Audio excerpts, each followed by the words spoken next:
We are back with part 2 of our Grillin and Chillin summer series. I'm Mindy Turner with the Curry County Cooperative Extension Service, your family and consumer science agent. And I'm excited to take this time. We talked last time about how, during the summer it's great to grill. We don't want to heat up the house necessarily with the oven. It's usually a quick way to do it. But sometimes it can be expensive to find the things that we want. Or maybe we have some picky eaters, and being able to vary things up on the grill is a great option. So we talked about making some foil packet dinners. If you missed that one, you might go back and watch it. Today, we're going to talk about kabobs. Now, I was curious because we hear terms kind of interchangeably a lot of times, and we talk about skewers. So when we talk about like a fruit skewer or something that's on a stick, what is the difference? Well, so a true kabob by definition has meat of some kind on it, whether it's lamb or beef or pork, whatever that happens to be, chicken or fish. That's part of what makes it a kabob. Now, do we call everything on a stick a kabob? Most of the time. So if this is something that's interesting to you, again, something you can get your kids involved with. If you and your spouse don't like the same stuff and you're tired of making 2 separate meals, slice it up. Everybody builds their own kebab. You put it on the grill. You're good to go. It's also a great way to use, again, what's seasonal, what's in stock, or what you can afford. Sometimes we go to the store and what we really want and wanted to try, maybe we wanted a really nice cut of steak to put on our skewer, but this week that's not going to be the best value for our money. So we're going to choose a lower cost piece of meat. Now remember, tougher cuts of meat are not going to do well on the grill. They're going to dry out really quickly. So as we think about kebabs and having smaller pieces of meat, brushing them with butter or oil is a great way to keep some of that moisture in. Okay, you can also utilize foil to grill them like we did last week with the foil packets. So a great alternative is melted butter. This is Fajita butter.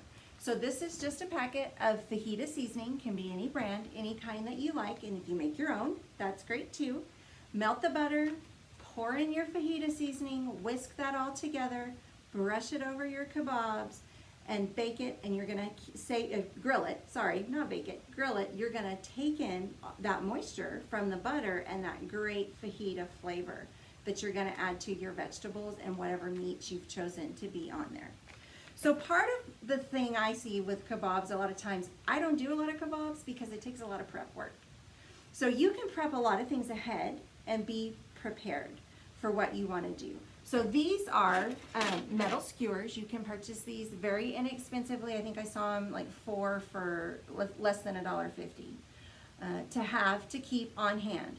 So of course you want to make sure, we talked again with grilling, we still need to observe all of our safety rules. So you're going to want to make sure you've washed your hands are clean, your skewers are clean, your work area is clean, everything's good to go for that.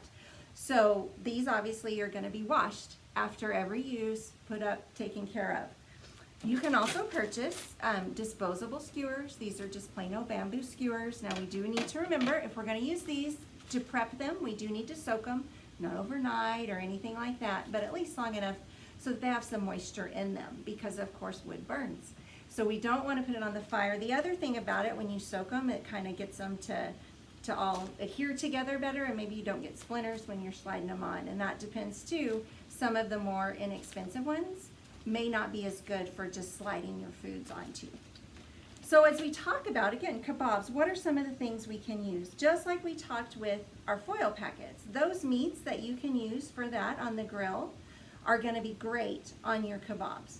Okay, a steak and stew cubes are a great thing that you can put on your kebabs, and those are already cut and prepped for you, obviously. Chicken, salmon is a great alternative. I've seen people do it with some other fish, but usually salmon is a little denser, so it works better this way. Of course, that ham. Today, I've just sliced up our kielbasa that we talked about last time. I sliced it into rounds. You could do whatever kind of chunks you want. Some people like the skin, some people don't. So again, there's an obvious thing. You can peel that off. You can leave it on to cook it because it does kind of hold some of that moisture into the meat, and then they can peel it off when they get ready to eat it. Vegetable-wise, again, you don't want anything that's too dry, that's going to dry out really quickly, or that's going to become really limp and You know, for instance, broccoli, if you're going to do this for very long to cook your meat, it's not a great alternative because it's going to get all smushy and yucky and probably not going to want to eat so much of that.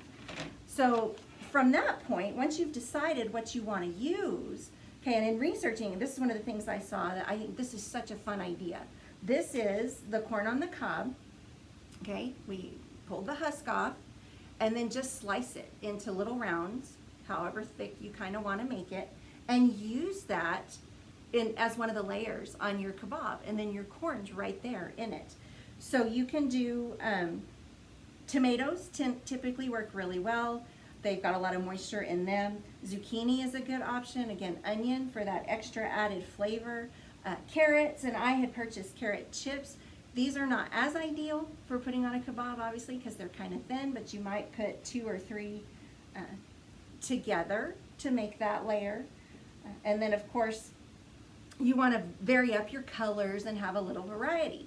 Now, mushrooms are another excellent way. Brussels sprouts can be a nice addition. Now, if, again, you're going to use Brussels sprouts, you might need to prep them a little, or even potatoes to get them soft to make into your chunks, or sweet potatoes can be excellent additions. But a great thing that you're going to want to do with those is pierce them, pop them in the microwave for just a minute or 2, just so they start to not be quite so firm, so that you can manipulate those into the size you want and put them on your skewer. So basically then, all there is to it is you can set it out in a bar like this and let everybody walk through and pick what they want. And they just take their items, and I can already tell you my kiddos would have a big old stream of just meat on theirs. But if you're gonna force them to do some vegetables and vary up your colors, figure out on your item what's gonna be the best way to pierce it, if it needs to go long ways or a shorter way, how you're gonna keep it on there. Same thing with the onion, you might have to bend it over to get through to that core piece. Okay, this is a really big chunk of onion, but we're gonna put that on there and let it grill up nice and fancy. And then, of course, like I said, your piece of corn, give that a little push. This is something you might have to start the hole if you're gonna use the bamboo skewers, and you gotta get it right through the middle in order to get it to go all the way, okay?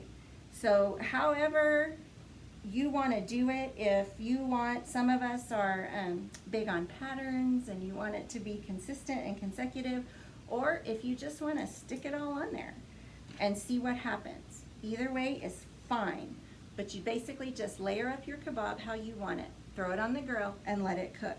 Now, again, proper safety, food safety related to meat is a big deal.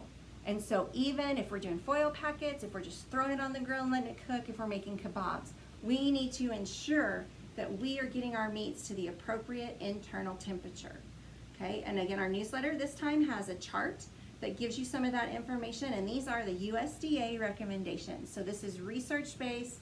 They've checked it, what kills the bacteria in your meat. Now, you may like things a little more rare. That's a personal choice, but just understand there's risk associated with that. So you might want to be particularly careful in feeding that to your kids or to other people who come over to your house for the cookout. But so if you are doing beef, pork, lamb, those types of things, 145 is that magic number, 145 degrees Fahrenheit. How do you know? Well, sometimes we have a pretty good feel for what we're cooking and what we have. But the best way to ensure that you're cooking your food to a safe internal temperature is to use a thermometer. There are all types of meat thermometers out there. Basically the design, there's a probe that you're gonna insert into the meat, okay, once it's cooked, and it's gonna tell you the internal temperature of that item. Now, with things like beef and lamb and pork, we also have rest time, which is an important piece, and that's that time that after it hits that internal temperature, you're just gonna let it sit. Remove it from the heat and let it sit, because that's gonna give that temperature time to wipe out all of that bacteria. Okay, so we have recommended times for that as well. So like I said, pork, beef, lamb, you're gonna wanna give it about 3 minutes to do that before you just cut it up and eat it. Your ground meats, you're gonna get to 160. Ham, especially if it's fresh or smoked, 145. Okay, so that fits right in with our pork, right in there. All of your other poultry products are gonna be that 165. Okay, chicken's its own thing, 165 degrees internal temperature. And then your fish, all of your seafood, your shellfish, those things, you're gonna wanna get to that 145 mark to make sure that they are. And now for some of us, that's not done enough. I want it cooked a little more. That's okay too. Again, it's knowing and understanding the safety parameters that you're doing, especially whether you're cooking it in the oven or on the grill, those things all still apply. So we said it was grillin' and chillin'. So what is something that we can chill to have as an awesome dessert to go along with our kebabs? So today we have made fruit pops. Now these are actually fruit yogurt pops. Again, they're very simple to put together, similar to our frozen yogurt from last time. All that is in here, 2 cups of Greek yogurt. Now it's very tempting always to buy non-fat or low-fat. When you are making frozen items, it's important that we think about that. The texture will be very different, and some things just flat won't freeze if there's no fat within them. So this is the full fat version. Again, I used a vanilla flavor, which is recommended. You can use the plain or whatever you're comfortable with. And then berries, you could use straight up strawberries. This would be great with peaches. Okay, whatever frozen fruit you can pick up and have, or if you have fresh fruit on hand, again, something seasonal, you can change this up throughout the year and have something for kiddos to eat. This was quite a bit less expensive than purchasing a box of pre-made ones. It also gives you some control, again, over the portion size. If you are setting these up, well, whether it's for yourself and you want to watch those calories, or for a kiddo and those are just too big, those pops don't work, this is a great way to control for some of that because you're making it yourself and you know what's in it. Okay, so we took and again, you can add a little bit of honey. They recommend sometimes agave juice just to give it a little extra sweetness. I'm relying on the vanilla and the yogurt and the berries to give it enough sweetness. So you take your berries, you take your yogurt, again, 2 cups of each, blend it up. You're gonna throw it in the blender, the food processor, liquefy it as much as you can, and then pour it out into your popsicle forms. Freeze them overnight or for a few hours, make sure they get frozen. Probably gonna have to run them under a little water to get them out. And then there you go. These smell great. They have a wonderful berry smell to them. So another thing you can do, especially because kids can get really frustrated trying to get them out, lay this back on some parchment paper, stick it back in the freezer for a little bit, let the outside get good and crisp again, and then when you pull them out to serve, they're ready to go. You don't have to fight with your forms.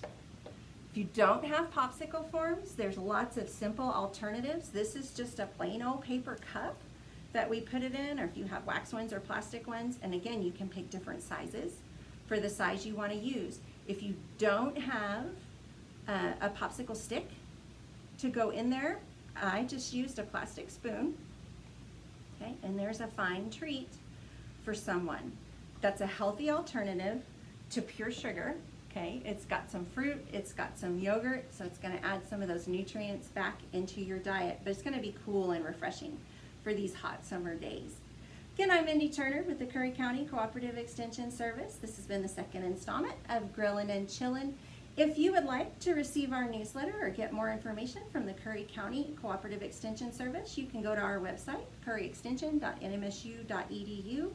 Click on Family Health and Wellness. There's a place where you can insert questions, or you can sign up to receive our newsletter either by email or snail mail, hard copy. I hope that you have found something that you can use and enjoy this summer. Have a great week.